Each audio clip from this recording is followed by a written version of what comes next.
नमस्कार, good evening. स्वागत है आपका आशीष क्लासेस पर। बात करेंगे सेशन नंबर 137 की। ये तो अपने कुछ पेड कोर्सेज की जानकारी है और सेशन पता है आपको किस तरह से हम लोग लेके चलते हैं। पैसेज दे रखा है, फ्रेजल वर्ब्स दे रखी है और ईडियम्स एंड फ्रेजेस हैं। तो फ्रेजल वर्ब्स पहले देख लेते हैं। फ्रेजल वर्ब्स में भाई यहाँ जो दे रखा है आपको 5 फ्रेजल वर्ब्स हम डिस्कस करें 36 से 40। इससे पहले वाले पिछले सेशन से आपको मिलेंगी, उनका जो पीडीएफ है वो आपको टेलीग्राम पे मिल ही जाएगा। पहला है भाई फॉल बैक ऑन। इसका मतलब होता है अंतिम विकल्प के रूप में सहारा लेना। कैसे याद कर सकते हैं, कुछ नेमोनिक ट्रिक्स शेयर करता हूं मैं, हमेशा पता है आपको। तो फॉल का मतलब गिरना है, बैक मतलब वापस से है, ऑन का मतलब किसी पर है। आप गिरे और वापस से आप गिरे, या फिर यूं कहें कि पीछे आते आते, बैक मतलब पीछे भी होता है, पीछे आते आते आप किसी चीज पर गिरे, तो जिस पर गिरे वो उसने बचा लिया आपको, वरना हो सकता है कोई चोट लग जाती है आपको। तो ये एक आपने अंतिम सहारे के रूप में वो चीज यूज आई है आपके। रिजॉर्ट एक वर्ड होता है इंग्लिश में, वो इसका सिनोनिम होता है रिजॉर्ट, आश्रय लेना। ठीक है, रिजॉर्ट। अगला है गेट अलोंग। गेट का मतलब प्राप्त करना है, अलोंग का मतलब पैरेलल होता है, अलोंग का मतलब सहारे सहारे होता है। तो अगर कोई दो व्यक्ति मिलकर कुछ भी प्राप्त कर रहे हैं और बिल्कुल पैरेलल, जो इसको मिलेगा वो इसको मिल रहा है, जो ये खा रहा है वो ये खा रहा है, ठीक है, जो ये पहन रहा है वो ये पहन रहा है, इसका मतलब बिल्कुल साथ साथ ही चल रहे हैं ये। जो कुछ भी इनको जीवन में प्राप्त हो रहा है वो बिल्कुल साथ साथ ही चल रहा है। तो इनके फ्रेंडली रिलेशंस हैं, टू हैव फ्रेंडली रिलेशन, साथ निभाना या मेलजोल रखना। ठीक है। होल्ड बैक, होल्ड का मतलब थामना होता है और बैक का मतलब पीछे। तो आप गुस्से में हैं, आप चाह रहे हैं कि भी अटैक किया जाए, जो भी सामने आपको उकसा रहा है उस पर, लेकिन आप अपने आप को पीछे ही, आपने अपने आप को होल्ड किया हुआ है, मतलब अपने आप को नियंत्रित किया हुआ है, रिस्ट्रेन किया हुआ है, कंट्रोल किया हुआ है। ले ऑफ, ले का मतलब रखना होता है और ऑफ मतलब आपने कर्मचारियों को रखा हुआ है ऐसी स्थिति में कि वो ऑफ पर रहेंगे, वो कंपनी में जॉब पर नहीं आएंगे, वो हमेशा के लिए लीव पर चले गए हैं, ऑफ कर दिया है उनको आपने, ऐसी स्थिति में रखा है। तो डिसमिस फ्रॉम जॉब, जॉब से डिसमिस करना। और स्टैंड बाई, स्टैंड का मतलब खड़े होना, बाई का मतलब बिसाइड भी होता है, एक बाई का सिनोनिम होता है बिसाइड। तो खड़े होना, और कहाँ पर खड़े होना, नजदीक खड़े होना। तो आप सुख दुख में साथ ही खड़े हो, नजदीक ही खड़े हो, तो वो स्टैंड बाई होता है, सपोर्ट करना। ठीक है, या रिमेन लॉयल, लॉयल रहना। तो ये हमारे कुछ फ्रेजल वर्ब्स थी। इसके बाद आइए ईडियम्स एंड फ्रेजेस पर। ईडियम्स एंड फ्रेजेस हमारी हो चुकी थी पिछले सेशन तक 70। ठीक है, कल तो टेस्ट था अपना, और सैटरडे तक हमारी 70 ईडियम्स एंड फ्रेजेस हो चुकी थी। तो 71 से हम आज डिस्कस करेंगे। कट टू द चेज क्या है? चेज का मतलब पीछा करना होता है। आप लक्ष्य का पीछा आपको करना है, चेज करना है अपने गोल्स को, अपने ड्रीम्स को। और कट मतलब बाकी सब चीजों को काट दिया आपने, बाकी सब चीजों को हटा दिया है और सीधा आप लग गए हैं चेज करने, अपने ड्रीम्स को फॉलो करने। तो ये है get to the point directly, सीधा पॉइंट पर आना।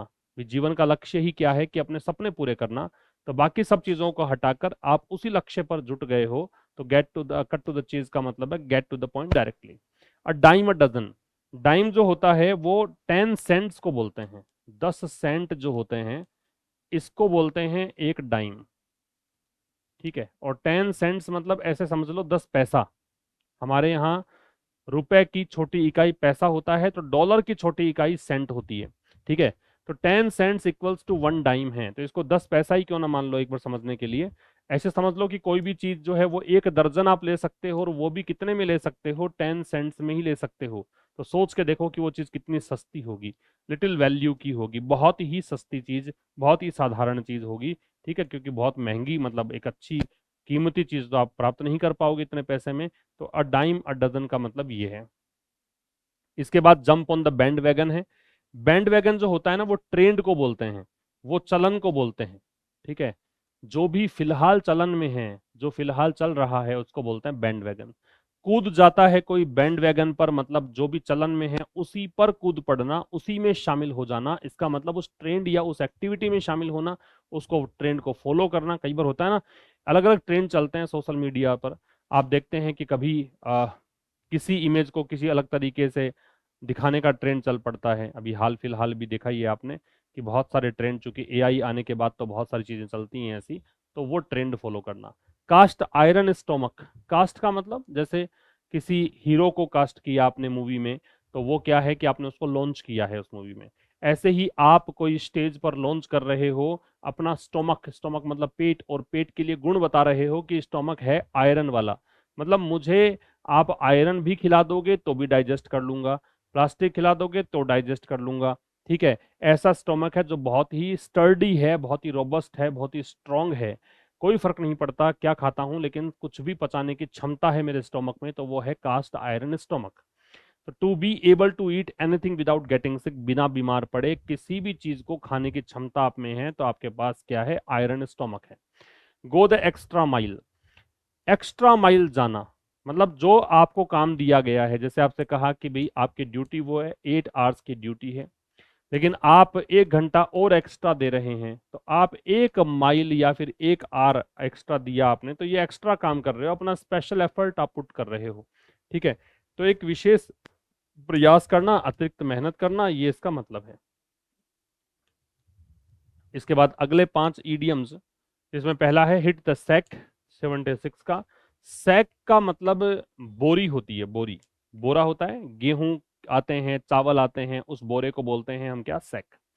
ऐसे समझो, थोड़ा सा इमेजिन करना है आपको कि जब आप बेड पर जाते हैं तो पैर पहुंच कर जाते हैं, और आपने पैर पहुंचने के लिए बिछाया हुआ है बोरा, सैक, ठीक है, खाली बोरा।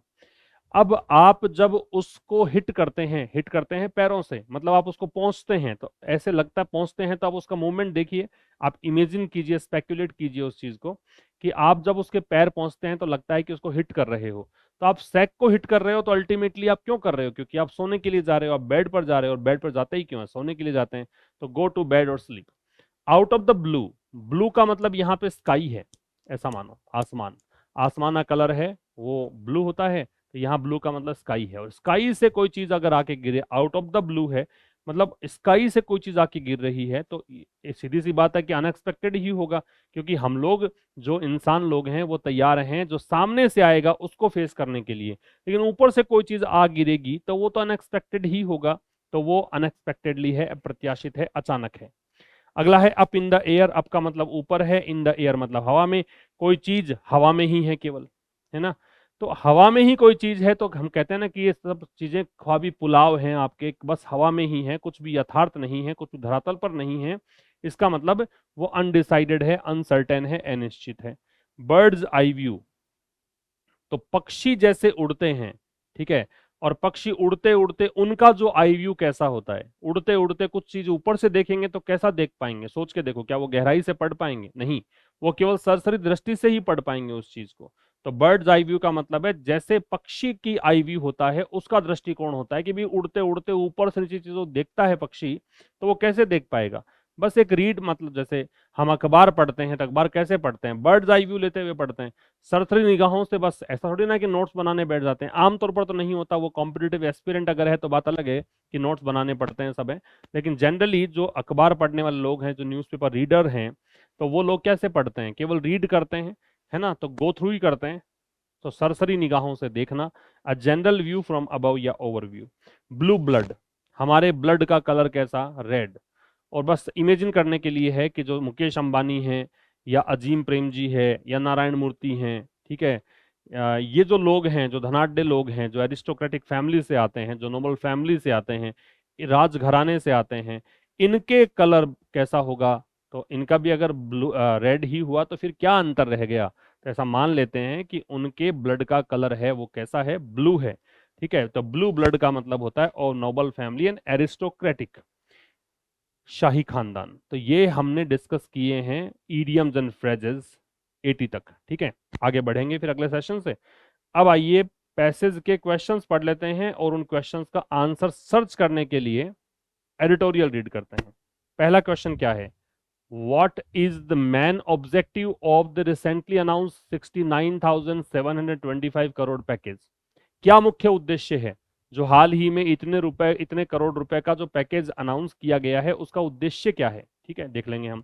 According to the editorial, why has India ship building remained limited in the last decade. Editorial के अनुसार पिछले दशक में भारत में जहाज निर्माण का काम जो है वो लिमिटेड ही क्यों रहा, सीमित ही क्यों रहा। तीसरा पूछा है what is India's current capacity to build large merchant ships. Bharat की वर्तमान क्षमता क्या है बड़े जहाज, जो व्यापारिक जहाज होते हैं, ट्रेड शिप होती हैं, उनको बनाने की वर्तमान क्षमता कितनी है। फिर पूछा है कि जो मिनस्क्यूल है उसका सिनोनिम क्या है। और एक पूछा है कि भाई इसमें एक फैक्ट दे रखा है कोरिया, जापान एंड चाइनीज, ऐसे इसको हाईलाइट करने के लिए, भारत की पोजीशन हाईलाइट करने के, तो इसका मतलब क्या है, इस वाक्य में टोन कैसी है। ठीक है, ये कुछ क्वेश्चन हम पैसेज के निकालने के लिए हम इस एडिटोरियल को पढ़ना स्टार्ट करते हैं। तो आइए स्टार्ट करते हैं आज का एडिटोरियल सेशन नंबर 137। सबसे पहले एडिटोरियल किस बारे में है। Editorial discusses India's ambitious plan to revive its ship building industry. Editorial Bharat की जो महत्वाकांक्षी योजना है कि भारत में शिप बिल्डिंग इंडस्ट्री है, जहाज निर्माण वाला उद्योग है, उसको फिर से जीवित करने की योजना है भारत की, तो उसको डिस्कस कर रहा है। But highlight that success will depend on overcoming infrastructure gaps and past failures. लेकिन ये भी बताता है कि भी अगर सफलता चाहिए तो सफलता के लिए आपको जो एक आधारभूत संरचना होती है उसमें जो अंतराल आ रखा है उसको ओवरकम करना पड़ेगा, उसको काबू में करना पड़ेगा। साथ में पिछले समय में जो असफलताएं मिली हैं गत वर्षों में, उन असफलताओं पर काबू करना पड़ेगा, तब जाके सफल होने के सपने आप संजो सकते हैं। ये कुछ हम डिस्कस करने वाले हैं इस एडिटोरियल में।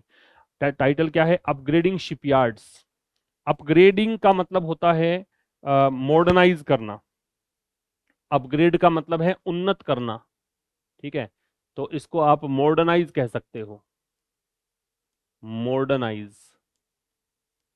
ठीक है, तो मॉडर्नाइज करना। और शिपयार्ड्स का मतलब होता है डॉकयार्ड या हार्बर वर्क्स। इसको मैं यूं कह दूं, जहाज निर्माण कह सकते हो।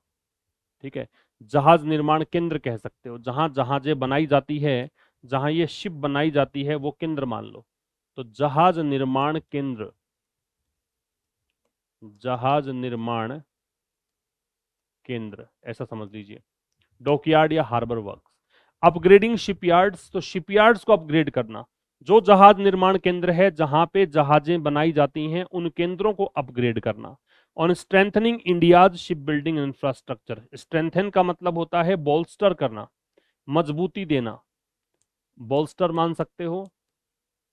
ठीक है, एक स्ट्रेंथन का मतलब आप और क्या कर सकते हो, अंडरगर्ड भी एक वर्ड होता है, इसका मतलब भी मजबूती देना ही होता है। तो स्ट्रेंथन करना, मजबूती देना, किसको, भारत के शिप बिल्डिंग इंफ्रास्ट्रक्चर को। इंफ्रास्ट्रक्चर क्या है, ये एक फ्रेमवर्क है, फ्रेमवर्क कह सकते हो, फाउंडेशन कह सकते हो। ठीक है, मतलब अवसंरचना कह दीजिए, आधारभूत संरचना कह दीजिए। ठीक है, तो ये एडिटोरियल हम डिस्कस कर रहे हैं भारत का जो शिप बिल्डिंग इंफ्रास्ट्रक्चर है, भारत जो जहाजों के निर्माण करने का आधारभूत ढांचा है, उसको मजबूती देने को लेकर एडिटोरियल हम डिस्कस करेंगे। Incentives for ship building must include. Incentives का मतलब होता है एक प्रकार से मोटिवेशन। ठीक है, ये देखो दे रखा है, मोटिवेशन, इंकरेजमेंट, स्टिमुलस, प्रोत्साहन कह सकते हो, प्रोत्साहन। ऑफटेक का मतलब है खरीदारी, खरीदारी, प्रोक्योरमेंट, परचेज, एक्विजिशन। अधिग्रहण भी कह सकते हो इसको, अधिग्रहण। रिवाइटलाइज का मतलब होता है पुनः जीवित करना, पुनः जीवित करना। मैरीटाइम का मतलब होता है समुद्री, मरीन, नॉटिकल, सी फेयरिंग। ल्यूक्रेटिव का मतलब है लाभदायक, रिवॉर्डिंग, प्रॉफिटेबल, गेनफुल। ठीक है, incentives for ship building. Ship building जो है, जहाज निर्माण वाला काम जो है, उसके लिए प्रोत्साहन में क्या शामिल होना चाहिए। तो इंसेंटिव्स यहाँ सब्जेक्ट है, ये आपकी वर्ब है, इसको जरूर से जरूर शामिल करना चाहिए। लॉन्ग टर्म मतलब दीर्घकालिक, बहुत लंबे समय वाला। ऑफ टेक पॉसिबिलिटीज, खरीदारी की संभावनाएं, प्रोक्योरमेंट की संभावनाएं, अधिग्रहण की संभावनाएं।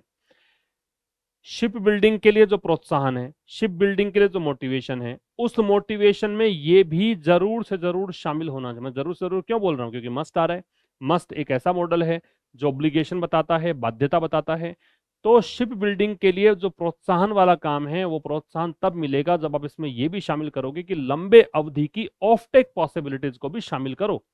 लंबे अवधि की दीर्घकालिक वो संभावनाएं जो कैसी हैं, ऑफ टेक वाली संभावनाएं हैं, मतलब आप इनको खरीदारी की संभावनाएं कि अधिक से अधिक जहाजें मंगवाओ, खरीदारी करो, प्रोक्योरमेंट करो, ये संभावनाएं। 27 सितंबर का एडिटोरियल है भैया। द रिसेंटली अनाउंस्ड पैकेज, अब देखो पहले क्वेश्चन का आंसर आ रहा है, हाल ही में जो पैकेज घोषित किया गया है, ये पैकेज यहाँ पे नाउन है, ये आपका एडजेक्टिव है, ये आपका डिटर्मिनर है, और ये सॉरी एडवर्ब है, और ये डिटर्मिनर है, और ये परफेक्ट एक वो सीक्वेंस जो होना चाहिए ना, वो सीक्वेंस है। किसी भी सेंटेंस में सबसे पहले डिटर्मिनर आता है, उसके बाद एडवर्ब, फिर एडजेक्टिव, फिर नाउन, ये पूरा सब्जेक्ट बना रहा है। तो हाल ही में जो घोषित पैकेज है कितने रुपए का, 69,725 करोड़ रुपए का। किस लिए? To revitalise India ship building, Bharat की जो शिप बिल्डिंग वाला प्रोसेस है, भारत की जो जहाज निर्माण करने वाला, जहाजों को बनाने वाला जो प्रोसेस है, और मैरीटाइम इकोसिस्टम मतलब समुद्री पारिस्थितिकी तंत्र को पुनर्जीवित करने का सिस्टम है। इसलिए ये पैकेज घोषित किस लिए किया गया? इस चीज के लिए ये उद्देश्य है। इज टू रिप्लेस, ये रिप्लेस करेगा। Is to aim to are to का मतलब है ये कोई काम करना है, पेंडिंग है, तो ये जो पैकेज है ये रिप्लेस करेगा, ये प्रतिस्थापित करेगा 2015 वाले पैकेज को। पहले 2015 में एक पैकेज घोषित किया गया था, उसका रिप्लेसमेंट है ये वाला package. Which is set to, set to का मतलब है शेड्यूल्ड,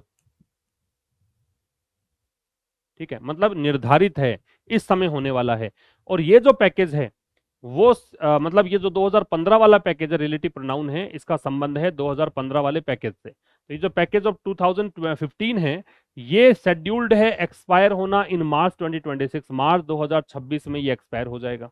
ये एक सेंटेंस पूरा हो गया यहाँ पे। हाल ही में एक पैकेज घोषित किया गया है इतने रुपए का। किस लिए किया गया है? भारत के शिप बिल्डिंग और मैरीटाइम इकोसिस्टम को रिवाइटलाइज करने के लिए, ठीक है। ये रिप्लेस करेगा 2015 के पैकेज को, और 2015 वाला पैकेज कब एक्सपायर होने वाला है? ये 2026, मार्च 2026 में एक्सपायर हो जाएगा। एक सेंटेंस पूरा हो गया। आगे कह रहा है कि इन द लास्ट 10 ईयर्स, पिछले 10 सालों में, ये पूरा फ्रेज जो है, ये पूरी जो वाक्यांश है, मैं वाक्यांश इसको इसलिए बोल रहा हूं कि भाई यहाँ पे 1 2 3 4 5 5 शब्द हैं। तो ये शब्द जो है ना, ये शब्दों का समूह जो होता है वो फ्रेज कहलाता है, ये फ्रेज है। और ये टाइम बता रहा है, तो मैं इसको कहूंगा एडवर्ब है। पिछले 10 सालों में while lucrative defence orders, lucrative मतलब लाभदायक, वाइल जो होता है वो कंजंक्शन होता है, पता है आपको, और विरोधाभासी वाक्यों के लिए आता है, मतलब दो अलग अलग वाक्यों को जोड़ने के लिए काम आता है। जहां एक तरफ ल्यूक्रेटिव डिफेंस ऑर्डर्स, लाभदायक जो रक्षा सौदे हैं, had kept some shipyards busy, इन्होंने, इन ऑर्डर्स ने क्या किया था? कुछ शिपयार्ड्स को बिजी रखा था, है ना। इन ऑर्डर्स ने क्या किया था? हेड कैप्ट, ये पास्ट परफेक्ट हो गया। इसने कुछ शिपयार्ड्स को क्या रखा था? बिजी, बिजी रखा था मतलब व्यस्त रखा था इन ऑर्डर्स ने। वहीं ओनली हाफ अ डजन, वहीं इसलिए बोल रहा हूं कि विरोधाभासी वाक्य है तो ये उपवाक्य पहले वाले का विरोध करेगा। Only half a dozen small merchant ships, केवल आधा दर्जन मानो छोटी जो व्यापारिक जहाजें होती हैं वो, और सो जो है यहाँ पे अप्रोक्सीमेटली के लिए आ रहा है, एडवर्ब है, या लगभग इतनी मान लो, were built in all of India, ये पूरे भारत में इतनी ही जहाजों का निर्माण किया गया। मतलब पिछले, आप देखिए कि भाई पिछले 10 सालों में हुआ क्या? पिछले 10 सालों में जो डिफेंस ऑर्डर्स तो खूब मिले इनको भी, जहाज निर्माण वाला एडिटोरियल हम डिस्कस कर रहे हैं, तो यहाँ पे जहाज कौन सी बनाई गई ये कह रहा है। तो जहां जो लाभदायक, जहां लाभ हो सकता था, वो डिफेंस ऑर्डर्स तो शिपयार्ड्स को बिजी रखा। शिपयार्ड्स मतलब जहाज निर्माण केंद्रों को बिजी रखा, ठीक है, कि तुम जहाज ये बनाओ डिफेंस वाली। वहीं छोटी जो मर्चेंट शिप जो होती हैं, वो आधा दर्जन या लगभग इतनी ही, है ना, बनाई गई थी पूरे भारत में। यहां समझना, only half a dozen small merchant ships और सो, ये सब्जेक्ट है, इसकी वर्ब है वर बिल्ट। और ये वर बिल्ट जो है ना, ये पैसिव वॉइस है पास्ट इंडेफिनिट का, है ना। बिल्ड की थर्ड फॉर्म है बिल्ट, बिल्ड होती है फर्स्ट फॉर्म, इसकी सेकंड फॉर्म होती है बिल्ट, और इसकी थर्ड फॉर्म होती है बिल्ट। ये कहानी है। बात क्लियर है यहां तक? आगे आइएगा दूसरे स्लाइड पर। India's capacity to build large merchant ships remains minuscule. Minuscule जो होता है वो बहुत ही छोटा, या इसको कहिए नगण्य, तो इसको नगण्य भी कह सकते हो, या बहुत छोटा या बहुत कम भी कह सकते हो। मिनिस्कल इसका प्रोनाउंसिएशन है। ग्रोस टनेज जो होता है, ग्रोस टनेज का मतलब है कुल क्षमता, कुल क्षमता। कटिंग एज जो है इसका मतलब है अग्रणी या आधुनिक, एडवांस्ड, इनोवेटिव, मॉडर्न। क्लस्टर का मतलब है समूह, ग्रुप, नेटवर्क, हब। एंशिलियरी का मतलब है सहायक जो इंडस्ट्री है ना, सहायक जो उद्योग है उसको बोल रहे हैं। इंडियाज कैपेसिटी, भारत की क्षमता। याद रखिए ये जो ऊपर वाली कॉमा होती है इसको हम अपोस्ट्रोफे बोलते हैं। अपोस्ट्रोफे जिस शब्द के साथ होता है वो नाउन होता है, अपोस्ट्रोफे के बाद जो शब्द होता है वो भी नाउन होता है, और ये एक कारक है जिसको हम नाम देते हैं जिनिटिव केस। ये नाउन में आप पढ़ते हो संबंध कारक, इसको इंग्लिश में कहते हैं जिनिटिव केस। भारत की क्षमता, क्या क्षमता? To build large merchant ships, बनाने की क्षमता। क्या बनाने की? बड़ी बड़ी व्यापारिक जहाज। मर्चेंट शिप्स का मतलब होता है ट्रेड शिप्स या कार्गो शिप्स कह सकते हो इसको, इसके सिनोनिम्स ये होता है। कार्गो शिप्स कह सकते हो, ट्रेड शिप्स कह सकते हो। तो भारत की क्षमता, क्या क्षमता? बड़ी व्यापारिक जहाजें बनाने की क्षमता। वो क्षमता की वर्ब है वो रिमेन्स है, ये बनी हुई है मिनिस्कल मतलब बहुत ही कम, ना के बराबर। Which the package hopes to expand, which आ रहा है उस क्षमता के लिए। अब ये पैकेज जो है ना, होप्स टू एक्सपेंड, ये पैकेज वर्ब है, सब्जेक्ट है, ये इसकी वर्ब है। इस क्षमता को ये पैकेज की आशा है कि ये बढ़ा देगा, है ना। विच यहाँ रिलेटिव प्रोनाउन तो खाली हंग की है, लेकिन आ किसके लिए आ रहा है? भारत की कैपेसिटी के लिए। तो भारत की जो क्षमता है इतनी बड़ी बड़ी जहाजें बनाने की जो कम बनी हुई है, बहुत ही कम है, ये क्षमता, ये पैकेज, पैकेज कौन सा? 69,000 करोड़ वाला। ये पैकेज की आशा है कि एक्सपेंड करेगा, एक्सपेंड का मतलब होता है इंक्रीज करेगा, है ना। इस क्षमता को इंक्रीज कर देगा कितना? 4.5 मिलियन ग्रॉस टनेज, मतलब 4.5 मिलियन कुल, क्या ये जो कुल क्षमता है वहां तक इंक्रीज कर देगा, एक्सपेंड कर देगा। बात समझ में आ गई? The plan is to upgrade, plan subject है, इसकी वर्ब है इज। प्लान है, क्या है? अपग्रेड करना, अपग्रेड करना मतलब मॉडर्नाइज करना, अपडेट करना। क्या? शिपयार्ड्स मतलब जहाज निर्माण केंद्रों को, किसके लिए? कटिंग एज टेक्नोलॉजी, वो तकनीक जो कि एकदम उन्नत तकनीक है, जो आज के आधुनिक समय की तकनीक है। एंड मैनेजमेंट प्रिंसिपल्स मतलब जो प्रबंधन वाले सिद्धांत हैं। मैनेजमेंट में प्रबंधन, प्रिंसिपल्स मतलब सिद्धांत। ये प्रिंसिपल और ये प्रिंसिपल ये कंफ्यूजिंग वर्ड्स में आ सकते हैं। इस प्रिंसिपल का मतलब अलग होता है और इस प्रिंसिपल का मतलब अलग होता है। ये होता है सिद्धांत, और ये जो प्रिंसिपल है इसका मतलब होता है प्रधान, मुख्य, प्रधानाचार्य होता है, वो वाला प्रिंसिपल है ये। ठीक है। तो प्लान क्या है? योजना ये है कि शिपयार्ड्स को अपग्रेड किया जाए, जहाज निर्माण केंद्रों को उन्नत बनाया जाए, थोड़ा सा और आधुनिक बनाया जाए। किसके लिए? इस तकनीक और इन सिद्धांतों के लिए। प्रमोट न्यू यार्ड्स, और क्या किया जाए? प्रमोट किए जाएं मतलब उन्नत किए जाएं, एनकरेज किए जाएं। प्रमोट का मतलब इंक्रीज करना है, प्रोत्साहन देना है। किसके लिए? न्यू यार्ड्स, कि नए शिपयार्ड्स बनाओ। ये यार्ड्स का मतलब शिपयार्ड्स है। नए निर्माण केंद्र बनाओ, इन क्लस्टर्स, समूह में बनाओ, ग्रुप्स में बनाओ। और ये ग्रुप्स कौन से हैं? हाउसिंग, हाउस करना मतलब क्या है भाई? हाउस एक नाउन भी होता है और हाउस एक वर्ब भी होती है। House has been used here as a verb. House एक नाउन भी है और हाउस एक वर्ब भी है। हाउस अगर नाउन है तो अकोमोडेशन होता है, और हाउस अगर वर्ब है तो अकोमोडेट होता है। ठीक है। तो ये यहां पे आप लिख लेना कि इसका सिनोनिम ये वाला है। इसके साथ साथ आप इसको होल्ड या कंटेन भी कह सकते हैं, राइट।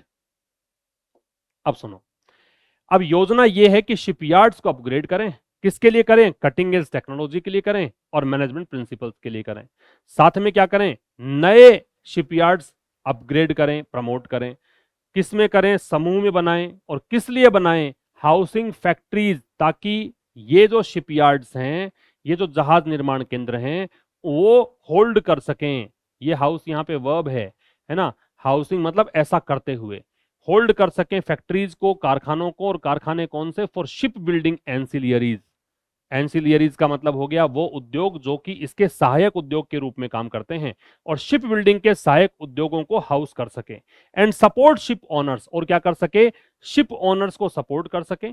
किस लिए? फॉर फाइनेंसिंग, वित्त पोषित करने के लिए, पैसा देने के लिए। और पैसा किसको देना है? New builds. न्यू बिल्ड्स का मतलब है नया प्रोडक्शन, न्यू प्रोडक्शन। बात क्लियर है? एक बार फिर समझा देता हूं क्या कहना चाह रहा है। योजना है भाई, योजना की वर्ब इज आ गई। योजना है अपग्रेड करने की, किसको? शिपयार्ड्स को। करना किसके लिए है? इस टेक्नोलॉजी और मैनेजमेंट प्रिंसिपल्स के लिए। दूसरा काम क्या करना है? नए यार्ड्स को प्रमोट करना है। किस में करना है? ग्रुप्स में। और ये ऐसे ग्रुप्स में प्रमोट करो ताकि वो फैक्ट्रीज को हाउस कर सकें, फैक्ट्रीज को होल्ड कर सकें। किस लिए? शिप बिल्डिंग एंसिलरीज के लिए। ठीक है। और क्या कर सकें? शिप ओनर्स जो हैं, जो भी मालिक लोग हैं शिप के, उनको सपोर्ट करने के लिए। और सपोर्ट किस लिए करना है? ताकि नए प्रोडक्शन को क्या कर सकें? फाइनेंस कर सकें, वित्त पोषित कर सकें। Is it clear? चलिए नेक्स्ट कर। बट की क्वेश्चंस, एक बात समझनी है भाई, यहां पे जो की है वो एक एडजेक्टिव है। की जो है वो नाउन भी हो सकता है, की एक एडजेक्टिव भी हो सकता है। की अगर नाउन है तो पता ही है आपको, चाबी। की अगर वर्ब एडजेक्टिव है तो इसका सीधा सा मतलब होता है मीडियम, माध्यम। लेकिन की यहां पे जो है वो इंपॉर्टेंट के अर्थ में आ रहा है। की एक माध्यम भी होता है, सुनिएगा। की एक चाबी के अर्थ में भी आता है और माध्यम के अर्थ में भी आता है, अगर मैं इसको यूज कर रहा हूं किस रूप में? नाउन के रूप में। और अगर मैं इसको यूज कर रहा हूं वर्ब के रूप में, तो इसका मतलब क्या है? इसका मतलब है इंपॉर्टेंट, सिग्निफिकेंट। ठीक है। इसका मतलब है इंपॉर्टेंट या significant if it has been used as a adjective then. But key questions remain over how this package will succeed, as the earlier one was largely a failure. But लेकिन adversative conjunction है। की questions मतलब महत्वपूर्ण प्रश्न। Remain का मतलब है जिस कंडीशन में है उसी कंडीशन में कंटिन्यू करना। लेकिन महत्वपूर्ण प्रश्न बने हुए हैं। ओवर यहां एक प्रेपोजिशन है और ओवर का मतलब यहां पे बनता है रिगार्डिंग, के संबंध में। ओवर के बहुत सारे यूसेज हैं, जिसमें से एक यूज ये वाला जो यहां पे दे रहा है वो है रिगार्डिंग, के संबंध में। लेकिन महत्वपूर्ण प्रश्न बने हुए हैं, किस संबंध में बने हुए हैं? कि how this package will succeed, कि कैसे ये पैकेज जो है वो सफल होगा। एज, क्योंकि एज यहां कंजंक्शन है। कैसे पता लगा? क्योंकि इसके बाद एक क्लोज दे रखा है आपको, राइट। तो दो क्लोजेस को जोड़ रहा है तो कंजंक्शन है। ये एक एडवर्ब के रूप में भी यूज होता है, हमने बहुत बार देखा है। लेकिन महत्वपूर्ण प्रश्न बने हुए हैं। की क्वेश्चंस की वर्ब है वो रिमेन है। अभी क्वेश्चंस प्लूरल था तो देखिए रिमेन भी प्लूरल है। अगर यहाँ क्वेश्चन ही होता, एस नहीं होता, तो यहाँ पे रिमेन्स होता। किस संबंध में? कि कैसे ये पैकेज सब्जेक्ट हो गया। दिस यहाँ डेमोन्स्ट्रेटिव एडजेक्टिव है, पैकेज यहाँ पे नाउन है। विल सक्सीड है, जिसमें सक्सीड मैन वर्ब है और विल हेल्पिंग वर्ब है, मॉडल ऑक्सिलरी है। सक्सीड जो है, इसको ऐसे कंफ्यूज नहीं होना है कि ईडी आपने देखा और आपने मान लिया कि ये सेकंड फॉर्म है, ऐसा नहीं है। सक्सीड बेस फॉर्म है, सक्सीडेड जो है वो सेकंड फॉर्म है, और सक्सीडेड ही वर्ब की कौन सी फॉर्म है? थर्ड फॉर्म है। तो एक और ईडी लगाओगे तब जाके बनेगा। कुछ बच्चों को ये कंफ्यूजन हो सकता है कि फिर सक्सेस क्या है? बेटा सक्सेस है वो नाउन है। ठीक है। सक्सेस है वो नाउन है, सफलता। सक्सीड जो है एक वर्ब है। इसमें आप ईडी ईडी लगाओगे तो फिर पास्ट फॉर्म और पास्ट पार्टिसिपल फॉर्म इसका बनता है, सेकंड फॉर्म और थर्ड फॉर्म बनती है। तो महत्वपूर्ण प्रश्न बने हुए हैं किसको लेकर? कि कैसे ये पैकेज सफल होंगे। क्योंकि जो पहले वाला था, अर्लियर वन, देखिए वन यहां पे रिप्लेसमेंट है किसका? इस पैकेज का। इसने पैकेज को रिपीट नहीं किया, वन लगा दिया, तो सीधी सी बात है कि नाउन को रिप्लेस करने का अधिकार किसको है? प्रोनाउन को। तो यहाँ पे प्रोनाउन है। तो पहले वाला जो पैकेज था ये सब्जेक्ट हो गया। वॉज लार्जली ए फेलियर, वो पैकेज जो था वो लार्जली, लार्जली मतलब मुख्यतया मान लो, मोटा मोटी रूप में मान लो, ऊपरी तौर पर मान लो, तो ये है मुख्यतया, मोस्टली, मैनली, प्रिडोमिनेंटली। होन का मतलब है परिष्कृत करना।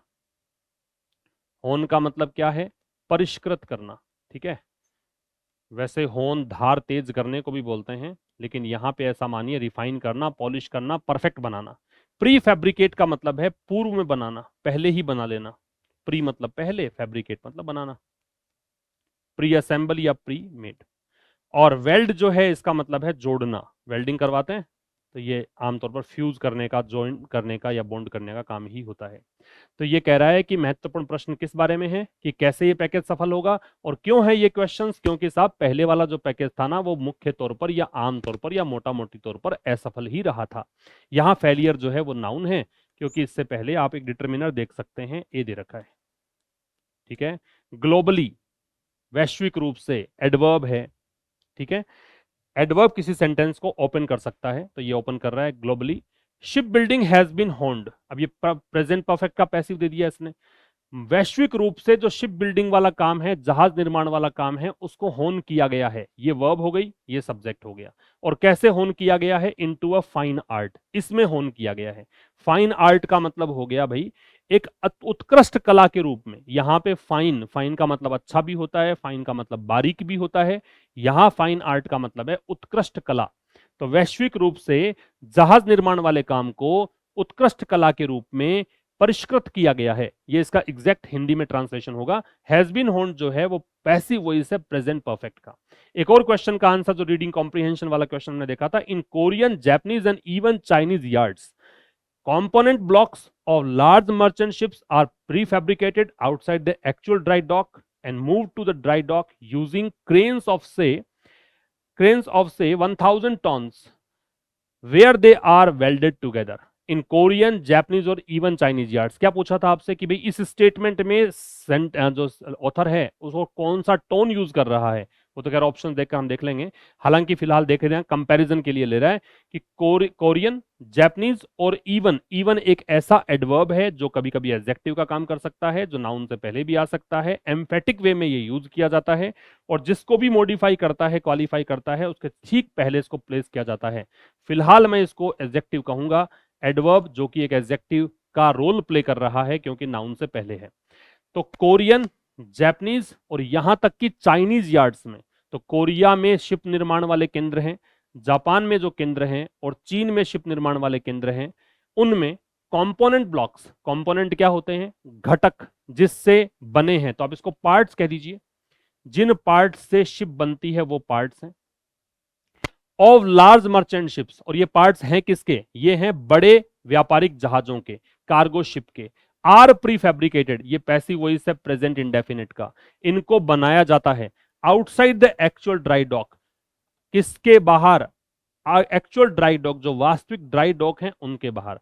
अब ड्राई डॉक क्या होता है? ये वो जगह होती है, वो आयल होता है जहां पे शिप निर्माण का काम होता है। ठीक है, एक प्रकार से नैरो बेसिन इसको बोल सकते हैं आप, जहां पे शिप निर्माण का काम चलता है, उस जगह को ड्राई डॉक के नाम से जानते हैं। ठीक है, तो कह रहा है कि इन इन जगहों में भी अगर आप शिप निर्माण वाले केंद्र देखें तो जो कंपोनेंट ब्लॉक्स हैं बड़े बड़े मर्चेंट शिप्स के, उनको बनाया जाता है किसके बाहर? जो वास्तविक ड्राई डॉक है उनके बाहर। एंड मूव्ड, और ये मूव्ड जो है वो आप देखिए आर यहां पे कॉमन था, इस आर को रिपीट नहीं किया इसने, वरना आर मूव्ड इसको पढ़िए। और फिर इनको ड्राई डॉक में मूव किया जाता है यूजिंग, यूज करते हुए, प्रेजेंट पार्टिसिपल है, क्रेन्स ऑफ से 1000 टन। ठीक है, क्या यूज करते हुए? क्रेन्स। और क्रेन भी कैसी? जो से यहां पे एक प्रकार से अप्रोक्सीमेटली के अर्थ में है। ठीक है, यहां पे जो से है वो एक अप्रोक्सीमेटली के अर्थ में है। ऑफ से ये एक इडियोमेटिक एक्सप्रेशन है, इसका मतलब है अप्रोक्सीमेटली, अराउंड, अबाउट, ये सब मतलब है। तो इसको लगभग कह दीजिए ये क्रेन कौन सी हैं जो 1000 टन इनका वजन होता है, where they are welded together, और वहां पर जाके इनको साथ में जोड़ा जाता है। वेयर यहां रिलेटिव एडवर्ब हो गया। ठीक है, दे जो है वो आ रहा है किसके लिए? कंपोनेंट ब्लॉक्स को। तो ये जो पार्ट्स हैं उनके लिए दे, जो नाउन का रिप्लेसमेंट है तो प्रोनाउन हो गया। आर वेल्डेड प्रेजेंट इंडेफिनिट का पैसिव हो गया। टुगेदर है वो एडवर्ब की भूमिका में आ गया। तो ये इनको साथ में यहां पे क्या करते हैं? वेल्ड करते हैं, ज्वाइन करते हैं। क्लियर है? आगे चलिएगा। The yards are long enough. Enough एक एडजेक्टिव भी है, एडवर्ब भी है। एक बात ध्यान रखिएगा कि लॉन्ग एनफ अगर नाउन के साथ आता है तो ये नाउन से पहले आता है, अगर ये एडजेक्टिव के साथ आता है तो ये बाद में आता है। मैं इसको ग्रामर की भाषा में समझाऊं, थोड़ा सा कॉम्प्लिकेटेड हो जाएगा वैसे। अगर मैं इसको यूं कहूं कि ये अगर एडवर्ब के रूप में है तो ये बाद में आएगा, अगर ये एडजेक्टिव के रूप में है तो ये पहले आएगा, या फिर इसको यूं समझिए कि नाउन के साथ है तो नाउन से पहले आएगा, और एडजेक्टिव के साथ है तो एडजेक्टिव के बाद में आएगा। ये एनफ की दो पोजीशंस आपके कॉम्पिटिटिव एग्जाम के लिहाज से बहुत इंपॉर्टेंट है। The yards are long enough, yard subject है, ये शिप यार्ड्स हैं, आर ये लिंकिंग वर्ब है, ये पर्याप्त रूप से लॉन्ग होते हैं to be assembly lines. Assembly lines क्या होती हैं? असेंबली लाइंस का मतलब है प्रोडक्शन लाइन। क्या कहते हैं? Production line. जहां पे प्रोडक्शन होता है ना उनको बोलते हैं। तो ये शिपयार्ड्स इतने लॉन्ग तो होते हैं कि जहां पे प्रोडक्शन आसानी से हो सके, तो पर्याप्त रूप से इनकी लंबाई होती है।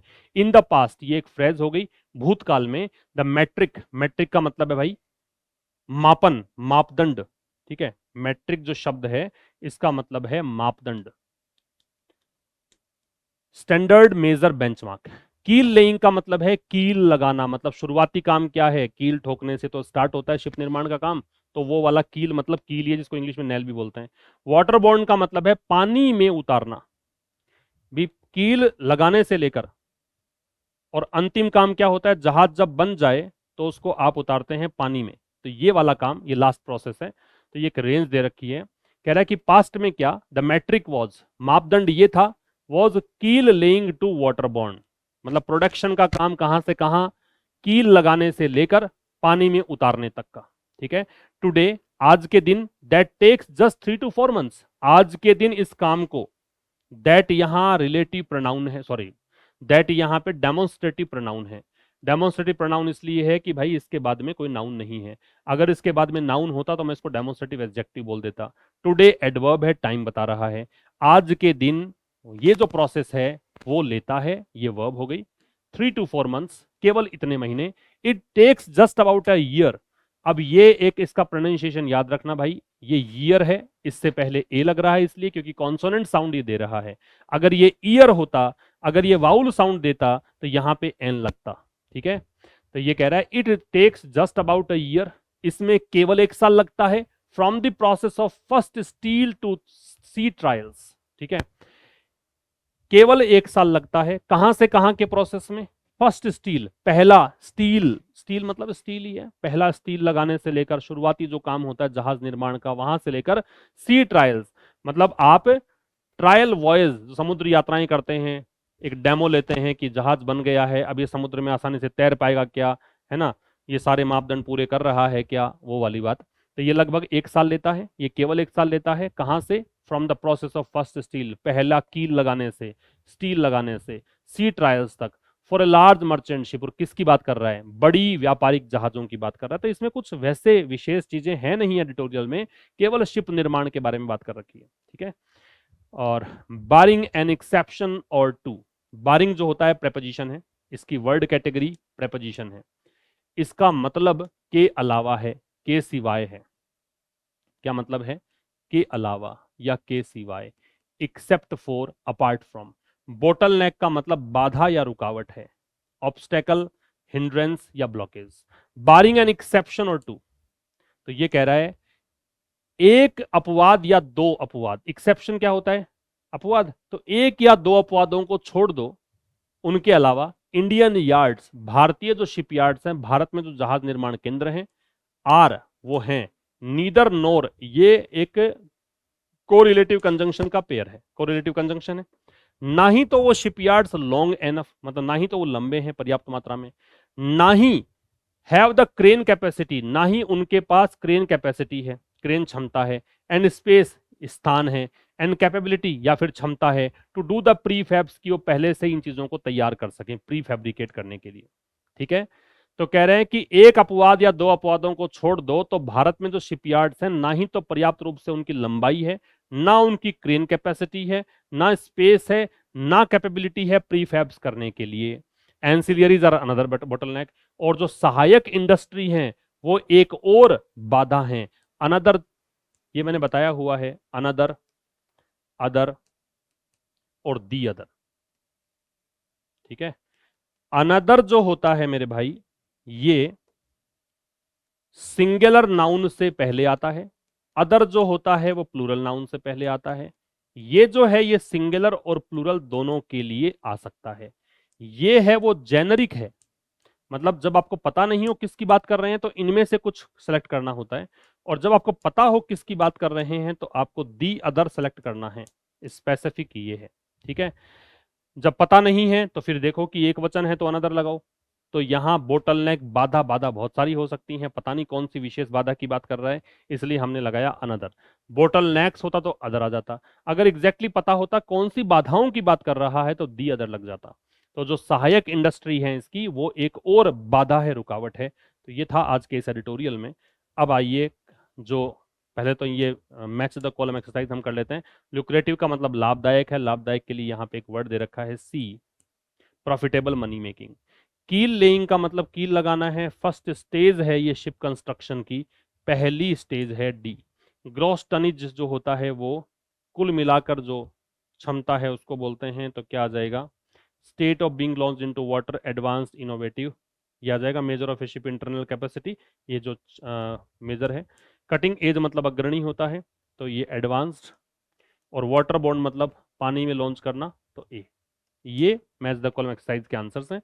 अब आइए अपने पैसेज पर। पैसेज भाई पहला क्या पूछ रहा है? What is the main objective? Objective क्या है main? To increase defence ship orders, क्या ये ऑब्जेक्टिव था? To replace outdated cargo ships, to revitalise India ship building, C answer आ जाएगा। ये दे रखा था, देख लेना वहां पे। ठीक है। दूसरा आपसे पूछा है कि according to the editorial why has India ship building remained limited in the last decade? Last decade में लिमिटेड ही क्यों रही? तो लिमिटेड इसलिए रही क्योंकि डिफेंस ऑर्डर्स जो हैं वो तो कुछ शिपयार्ड्स को बिजी रखा उन्होंने, लेकिन बहुत ही कम मर्चेंट शिप्स बनाई गई, इसलिए। ठीक है, ये हो गया आपके दो क्वेश्चंस। तीसरे क्वेश्चन में आइए। थर्ड क्वेश्चन कह रहा है what is India's current capacity to build large merchant ships? क्या है करंट कैपेसिटी? करंट कैपेसिटी तो बहुत कम है, नेग्लिजिबल या मिनिस्कल दे रखा था। ठीक है, ये आ जाएगा। फिर पूछा है कि मिनिस्कल का सिनोनिम क्या है? तो मिनिस्कल का नेग्लिजिबल होता है, नगण्य। ठीक है। और एक आपसे पूछा कि कोरिया या जापान वाला उदाहरण जो दिया था उससे क्या समझा रहा है? तो ये यहाँ पे कंपैरिजन कर रहा है, कंपैरेटिव है, एनालिटिकल है, तो तुलना कर रहा है और विश्लेषण कर रहा है उस बात का कि भारत वाले में, ऋण वाले में क्या अंतर है शिपयार्ड्स में। तो ये थे भी आज के इस एडिटोरियल की कहानी। बात करेंगे कल एक नए सेशन की।